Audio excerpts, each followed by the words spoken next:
અને હવે વાત કરીએ સુરતની. સુરતમાં રખડતા કૂતરાઓનો આતંક દિવસે ને દિવસે વધી રહ્યો છે. ત્યારે સુરતની નવી સિવિલ હોસ્પિટલમાં દિવસના 145 જેટલા કેસ નોંધાઈ રહ્યા છે. ત્યારે વીર નર્મદ દક્ષિણ ગુજરાત યુનિવર્સિટીએ વિદ્યાર્થીઓની સુરક્ષાને લઈને કેમ્પસમાં રખડતા કૂતરાઓ સામે ઝીરો ટોલરન્સની નીતિ જાહેર કરી છે.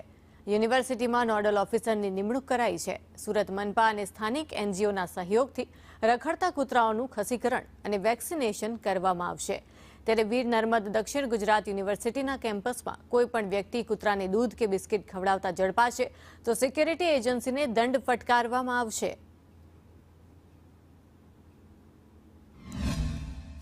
હું દૂધ લેવા જતી હતી તો પછાડી મને બાજકું પકડી લીધું. એના લીધે પછી મને કર્યું, બીજા દિવસે મોર્નિંગમાં બસ 7 થી 8 જણાને કરી દીધું.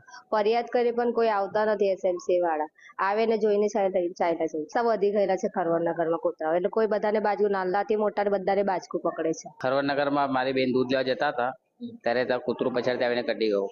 10-15 જણાને કઢી લીધું. રોજના 100 જેટલા આવે છે. 100 થી વધારે થઈ જાય છે. હવે વિસ્તારમાં પાંડેસરા એ વિસ્તારથી વધારે આવે છે. ડિંડોલી વાળા વિસ્તારમાંથી આવે છે. વીર નર્મદ દક્ષિણ ગુજરાત યુનિવર્સિટીમાં યુજીસીની અને સુપ્રીમ કોર્ટ અને હાઈકોર્ટના માર્ગદર્શિકા અનુસાર જેટલા પણ શ્વાનો જે છે એ શ્વાનોને સેનિટાઇઝેશન કરવાની પ્રક્રિયા ચાલુ છે. ખૂબ ટૂંક સમયમાં એ સેનિટાઇઝેશન કરવાની પ્રક્રિયા પૂર્ણ થતાં કોઈ પણ જેટલા ડોગ છે, જે શ્વાનો છે, એ કોઈને પણ જે રીતે એ નુકસાન